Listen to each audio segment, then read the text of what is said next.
마가복음 4장입니다. 35절에서 41절 사이의 말씀입니다. 제가 읽겠습니다. 앞에 자막을 보셔도 되겠습니다. 그날 저물 때에 제자들에게 이르시되 우리가 저편으로 건너가자 하시니 그들이 무리를 떠나 예수를 배에 계신 그대로 모시고 가매 다른 배들도 함께 하더니 큰 광풍이 일어나며 물결이 배에 부딪혀 들어와 배에 가득하게 되었더라.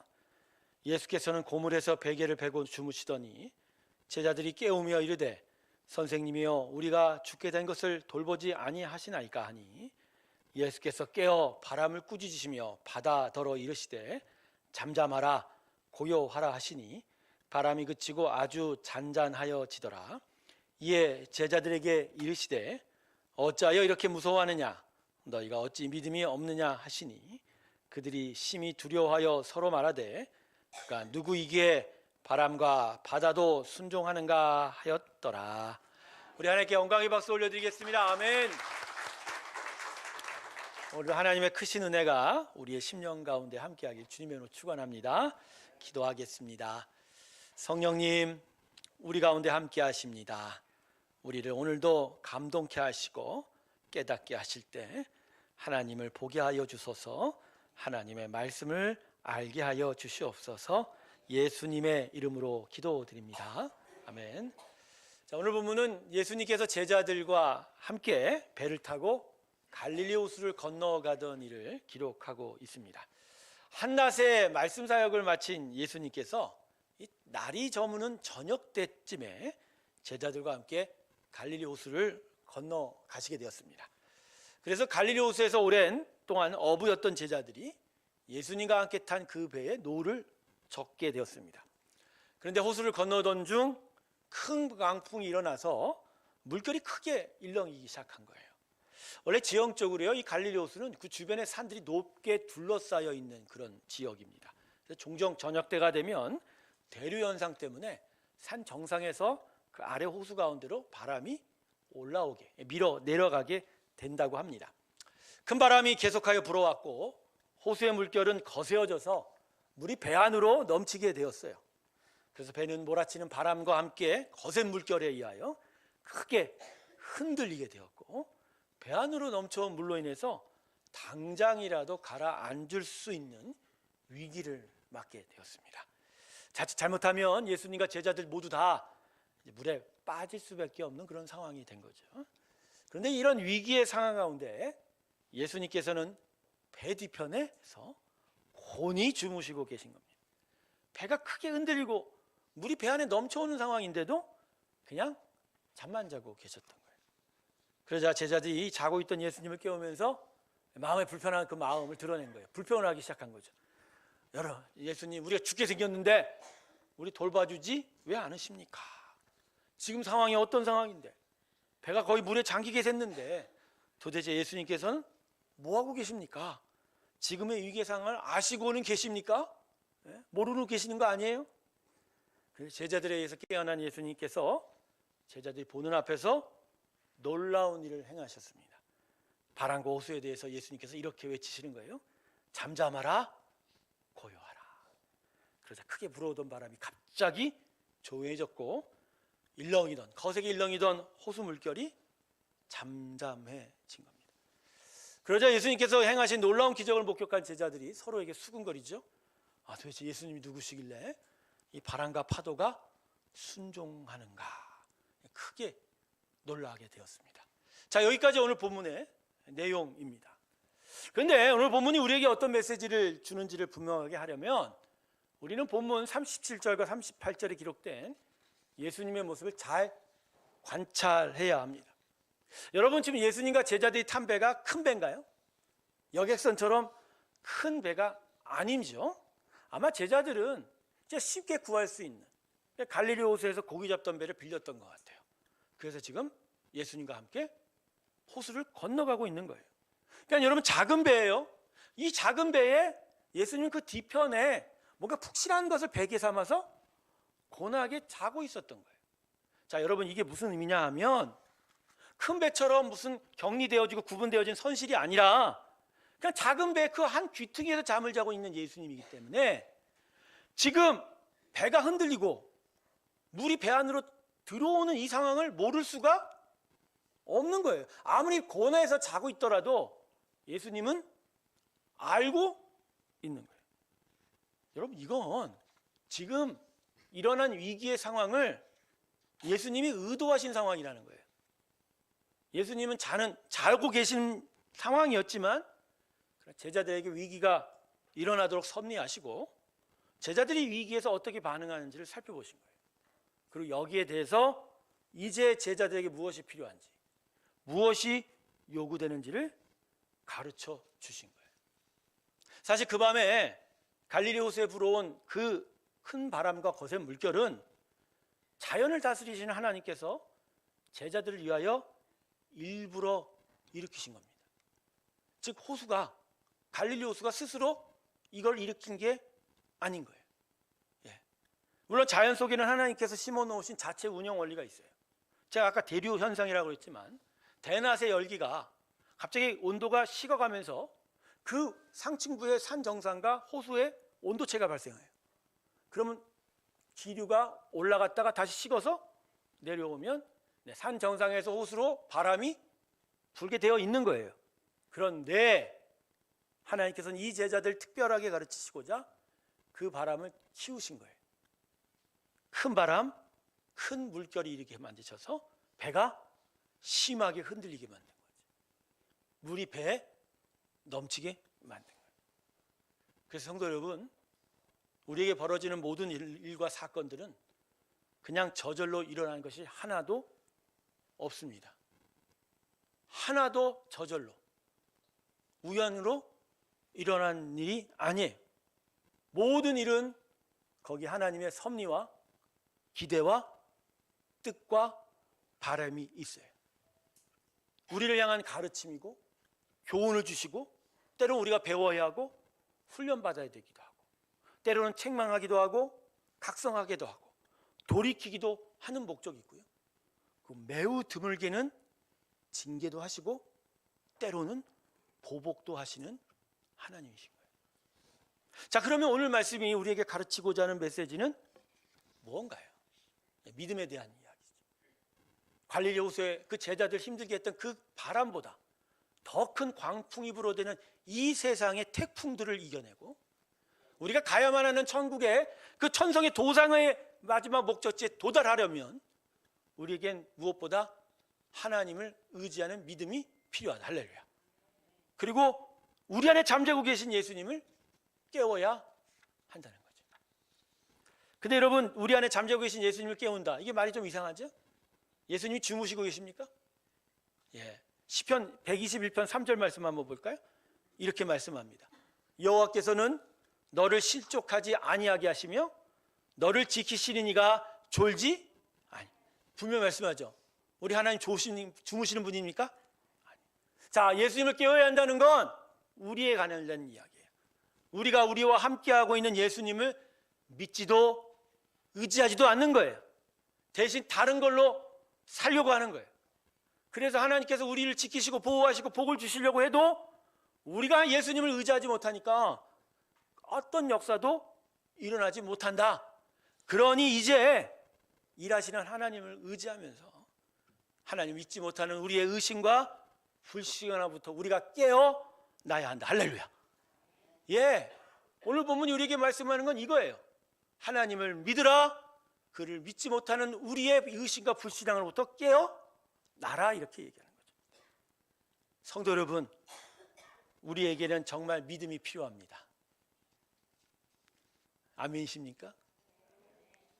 믿는 자에게 믿음이 전부예요, 여러분.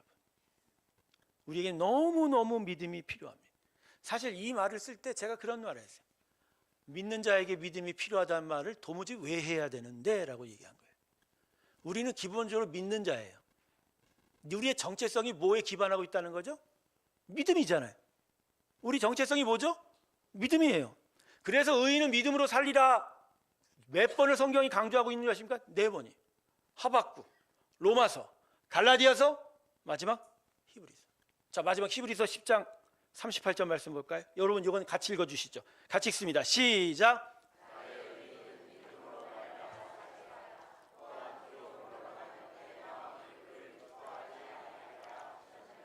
하나님이 화자가 되어 말합니다. 나의 백성은 믿음으로 살아야 된다.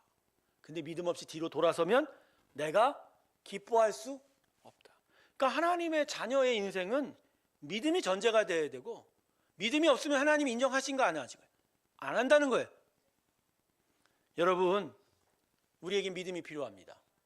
믿음으로 살아야 돼요. 이 믿음으로부터 우리 삶이 시작이 되고 이루어지고 완성이 되는 거예요. 사실요, 복음이라는 것이, 그리고 복음으로 살아가는 우리의 신앙이라는 것이 어떤 수고와 노동을 통하여 대가를 얻는 게 결코 아닙니다. 내가 하나님 예배 잘 드리고 헌신을 열심히 하고 기도를 열심히 하면 하나님 내게 원하는 걸 주시겠죠? 여러분, 이렇게 성경이 말한 적이 있습니까? 없습니까? 없어요. 이건 율법이에요. 이런 걸 종고라고 얘기하는 거고, 이게 우상 숭배인 거예요. 성경은 이런 것을 가르쳐 우리에게 믿음이라고 얘기한 적이 없는 거예요. 성경이 가르치는 신앙과 복음은요, 무엇보다 하나님 사랑에 대한 확신입니다.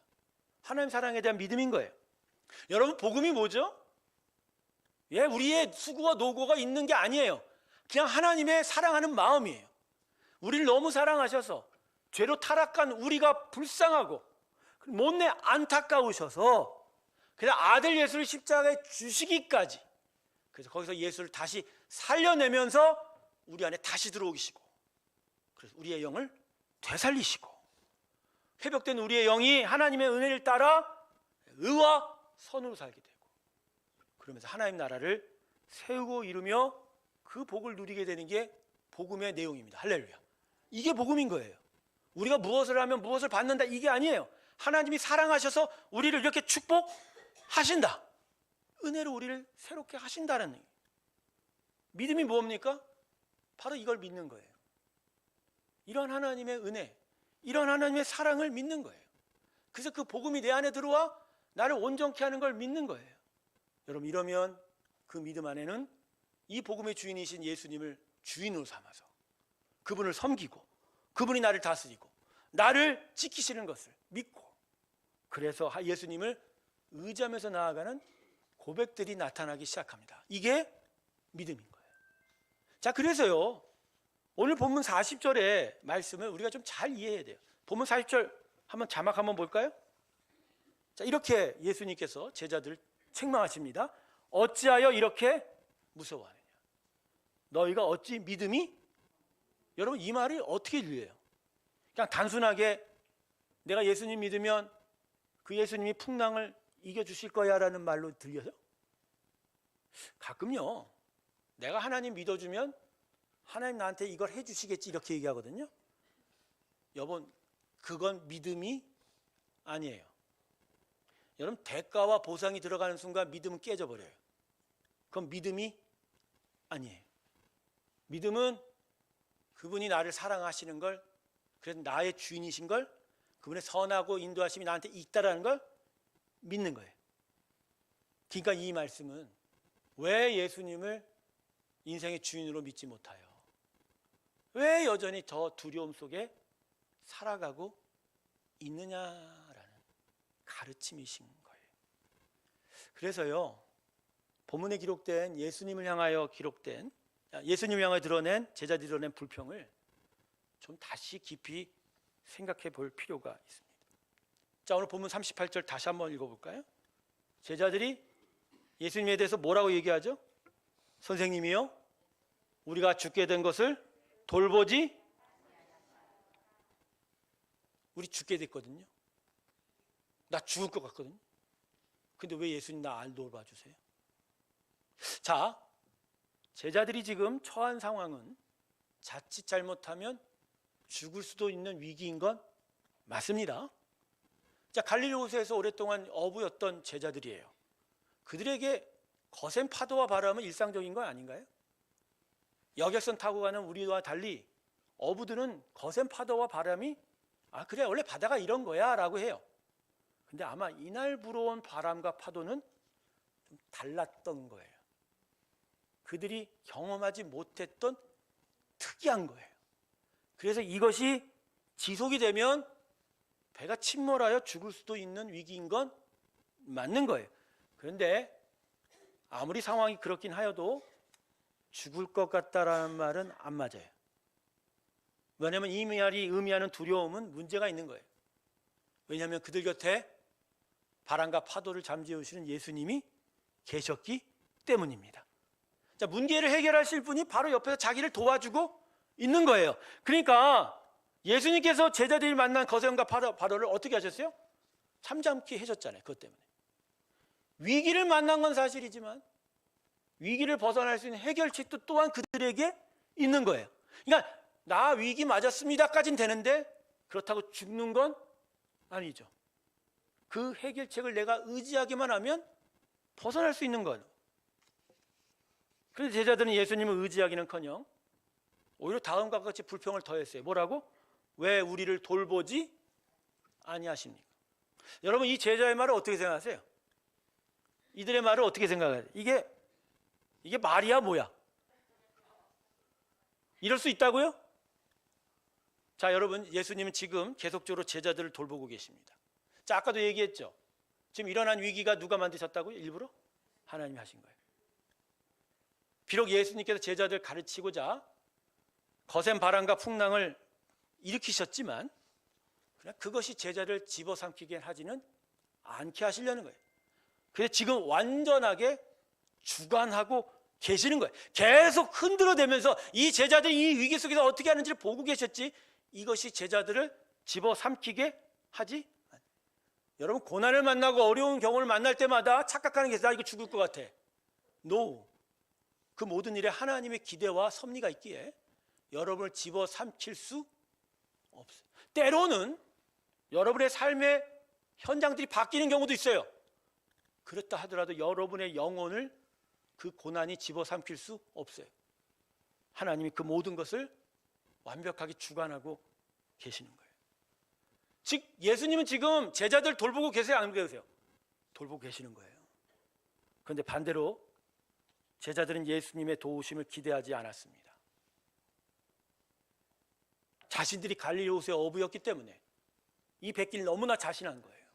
그래서 이 배를 타면서 예수님의 도움을 의지할 마음이 전혀 없었어요. 근데 갑자기 자신들의 예상과 달리 한 번도 당해보지 못한 바람과 파도가 나타나자, 그리고 배가 침몰할 것 같자 도리어 예수님한테 불평한 거예요.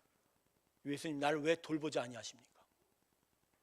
아니, 예수님의 도우심을 바란 적도 없는데, 기대한 적도 없는데 갑자기 위기가 닥쳐오니까 왜 안 도와주냐고 불평한 거예요. 여러분, 이 불평이 맞습니까? 애초에 원하지도 않았는데, 기대하지도 않았는데 왜 안 돌봐주십니까? 라고 말하면 되는 거예요, 안 되는 거예요? 여러분, 우리 대부분이 제자들과 같이 똑같은 말로 하나님께 불평하고 있어요. 즉 제자들과 같이 하나님의 도우심을 크게 기대하지 않고 있어요. 대신에 내가 가진 힘과 지혜로 살아가 보려고 그래요. 그리고 나는 I can do it, 할 수 있다라고 나를 자신하면서 자꾸 그 힘과 지혜를 얻으려고 그걸로 살아가 보려고 하죠. 그러다 갑자기 위기가 찾아와요. 두려움을 느껴요. 그럼 이 제자들이 예수님께 하던 식으로 하나님께 소리칩니다. 하나님, 왜 나 안 도와주시죠? 왜 나를 돌보지 않으십니까? 여러분, 도대체 우리는 왜 이런 앞뒤가 안 맞는 말을, 이 어리석은 불평을 계속 반복하고 있느냐는 거죠. 여러분 잘 들으세요. 우리들의 불평은요, 우리가 하나님을 믿고 의지하지 않기 때문에 나타나는 이 내 마음의 의심과 원망으로 드러나는 거지. 하나님께서 우리를 지켜주지 못하고 보호해주지 못했기 때문이 절대로 아닙니다. 이제 무슨 얘기인지 아세요? 상황이 그렇게 돼서 진짜 내가 그 때문에 불평한 게 아니라 내 마음 안에 하나님을 의지하지 못하기 때문에 그것이 내 마음 안에 의심과 원망을 만들어내고 불평이 나오게 되는 거예요. 여러분, 하나님께서는 우리가 믿거나 안 믿거나 우리를 위하여 지금도 계속하여 일하고 계십니다. 지금도 우리를 지키고 계세요. 지금도 우리를 보호하고 계세요. 지금도 우리를 공급하고 계신단 말이에요. 마태복음 6장 한번 읽어볼까요? 28절에 30절. 여러분 이거 마태복음 말씀 할렐루야. 오늘 내가 방송국에 들어갈까 봐 오천지 집회에 들어가셨는데 하나님의 영광이 임한 줄로 믿습니다. 또 너희가 어찌 의복을 위하여 염려하느냐? 들의 백합화가 어떻게 자라는가 생각하여 보라. 수고도 아니하고 길쌈도 아니하느니라. 그러나 내가 너희에게 말하노니 솔로몬의 모든 영광으로도 입은 것이 이 꽃 하나만 같지 못하였느니라. 오늘 이따가 내일 아궁에 던져진 들풀도 하나님이 이렇게 입히시거늘 하물며 너희 일까 보냐. 믿음이 작은. 자, 이 말씀에서 지금 예수님이 들의 백합화와 솔로몬이라는 건 솔로몬의 성전을 얘기하는 거예요. 솔로몬의 성전이 화려했다고 그러죠. 모든 겉면이 금박으로 입혀진, 그죠? 그 화려함. 근데 그 화려함에 극치였던 솔로몬 성전도 들의 백합화에 비하면 아무것도 아니라고 얘기하는 거예요. 근데 이게 무슨 말이에요? 너희들이 아무리 화려하게 만들었다 하더라도, 저 솔로몬의 성전이 화려하다 하더라도 하나님께 들의 백합화 아름다우게 만든 것이 훨씬 더하다. 그런데 그런 하찮은 들의 백합화도 그렇게 아름답게 입히시는 하나님인데, 하나님의 자녀 삼은 너희들은 하나님이 어떻게 하시겠느냐? 하나님은 지금도 우리를 지키고 계십니다. 우리를 위해 일하고 계시란 말이에요. 하나님께서는 당신의 자녀들의 삶을 영원토록 책임지시는 분이에요. 그래서 다윗이 자신의 노년에 쓴 시편 23편에 그는 이렇게 고백합니다. 여호와는 나의 것이. 그래서 결과가 뭐라고요? 내가 부족함이. 그래서 우리를 어디로 인도한다고요? 푸른 초장과 실만한 물과 언제나 양식을 먹고 언제나 쉼을 얻을 수 있는 생명수의 샘물 곁으로. 그것만이 아니에요. 내가 사망의 음침한 골짜기를 헤매일지라도 주의 지팡이와 막대기가 나를 골짜기에 떨어져도 구해주실 거고, 흉악한 늑대가 덤벼와도 지팡이와 막대기가 나를 지켜주실 것이다. 네, 하나님께서는 우리를 완전하게 책임지고 계십니다. 그래서 이어지는 마태복음 6장 31절과 32절에서 예수님은 이렇게 말씀합니다. 그러므로 염려하여 이르기를 무엇을 먹을까? 무엇을 마실까? 무엇을 입을까 하지 마라. 이는 다 이방인들이 구하는 것이라. 다 같이 읽어가 시작. 너희 하늘 아버지께서 이 모든 것이 하나님 다 알고 계세요. 즉 지금도 그것을 위해서 일하고 계시고 우리를 지키시고 우리를 보호하고 계신다. 그런데도 이런 하나님의 완전한 책임과 우리를 위하여 일하심을에도 불구하고 우린 그걸 의지하지 않으면서도 도리어 어려울 때면 왜 나를 돌보아주지 아니하십니까? 라고 불평. 아니에요, 여러분. 우리가 하나님을 의지하지 않아서 우리의 의심과 원망과 불평이 나타나는 거지, 하나님은 지금도 우리를 위하여 의지하고 계십니다. 일하고 계십니다. 할렐루야. 성도 여러분, 하나님을 믿고 의지하시길 주님의 이름으로 축원합니다. 하나님을 믿고 의지하는 것만큼 우리는 하나님의 일하심을 계속 목격하게 될 거예요. 여러분, 우리가 하나님을 믿는다고요, 우리를 향한 하나님의 복이 갑자기 나타나고 늘어나는 거 결코 아니에요. 착각하는 게 뭔지 알아요? 내가 믿잖아요? 그럼 갑자기 하나님 복을 던져주시고 없다가도 있는 것들을 있게 만들어서 하신다는 거예요. 여러분, 다시 말씀, 이건 믿음이 아니에요. 믿음은 무엇을 만들어내는 게 아니에요. 무엇을 더 받는 게 아니에요. 믿음은 하나님을 보는 거예요.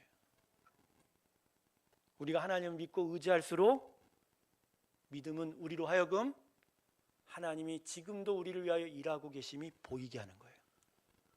그래서 히브리서가 말씀하잖아요. 믿음은 보이지 않는 것들에, 우리가 믿음을 가지면 그분이 계속 일하고 있음을 깨닫게 되고 보게 그래서 믿음은 빈익빈 부익부예요. 믿음을 하나님 믿기 시작하면 더 굳세게 하나님을 믿게 되어 있습니다.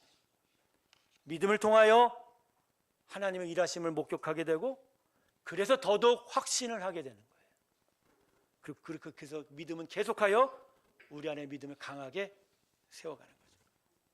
근데 반대로 하나님을 의지하지 못하잖아요. 더더욱 하나님을 의심하게 됩니다. 믿지 못함을 가속화시키는 거예요. 괜찮습니다. 신경 안 써도 돼요. 더하여 마음에 의심의 씨앗이 뿌려지고 원망이 자라며 불평의 열매가 맺혀져 가는 거예요. 그래서 여러분, 믿음의 사람은 지금 무엇을 듣고 무엇을 배우고 무엇을 말하는가 중요한 거예요. 믿음의 말을 듣고 지식을 배우고 말하게 되면 그것으로 믿음이 자라고 믿음이 커지고 굳세워져 가는 거예요. 왜냐하면 영적 대화는 우리의 영을 강하게 만들어 가는 거예요. 그러나 반대로 하나님을 의심하는 말과 지식을 듣고 배우고 이게 입으로 말하게 되면 믿음은 무너져요. 의심과 불평만이 계속 늘어나게 되는 거예요. 육적 대화는 영의 믿음을 갉아먹는 거예요. 제가 가끔 짜증나라는 얘기를 해요. 그럼 옆에 있는 우리 아내가 한마디 하죠. 또 그런 소리. 근데 이 짜증이 왜 날까요? 마음에 여러 불편한 일들이 내 안에서 생각이 될 때 내 입으로 뭐가 되는 거예요? 짜증나. 그러면 여러분, 짜증나라는 말이 누구한테 갈까요? 제 귀로 들어와요. 그럼 또다시 제 안에 뭘 만들어내요? 의심하게 돼요. 원망하게 돼요. 그러면 이제는 짜증이 아니라 뭐가 나와요? 불평이 나와요. 이럴 때 잘라내는 거예요. 하나님이 일하셔. 하나님이 나를 지키고 계셔. 그럼에도 하나님의 나라가 이루어질 거야. 아멘으로 고백하면 내 귀로 들어와요. 믿음이 들어와요. 믿음이 작동돼요. 이 안에서 불평이 아니라 뭐가 나와요? 결국 감사가 나오게 돼요. 할렐루야. 믿음 없는 사람은 이걸 세뇌라고 얘기해요. 그럴 수 있어요. 그러나 믿음의 세계에서 이건 영의 축복입니다. 믿음의 역사인 거예요. 여러분 마음에 꼭 기억하세요. 의심 가는 일과 불평할 수밖에 없는 일이 생겨서 우리가 의심하고 불평하는 것이 아닌 거예요. 믿음을 통해서 하나님의 일하심과 인도하심을 보지 못하게 되면 우리가 의심하고 불평하게 되는 거예요. 우리가 착각하는 게 뭔지 아세요? 목사님, 아무리 그래도요 인생에 나를 힘들게 하고 내가 불평할 수밖에 없고 나를 의심할 수밖에 없고 날 시험에 들게 할 수밖에 없는 일들이 많아요. 그게 나를 괴롭혀요. 아니에요, 여러분. 그런 거 상황과 문제 때문이 아니고요. 우리가 믿음 때문에 그러는 거예요. 믿음을 하나님이 보지 못하는 거죠. 왜 그런지 아세요? 같은 상황인데 어떤 자는 불평해요. 어떤 자는 기쁨으로 이야기해요. 어떤 자들은 하나님을 찬양합니다. 설명을 해보세요. 같은 상황인데요. 같은 환경인데요. 누구는 믿음으로 하나님을 바라본다고 그러고 누구는 자신의 삶에 의심과 불평이 있다고 얘기합니다. 여러분, 그 상황이 그를 의심하게 만든 거예요? 아니면 자기 안에 하나님의 일하심에 대해서 보지 못하기 때문인 거예요.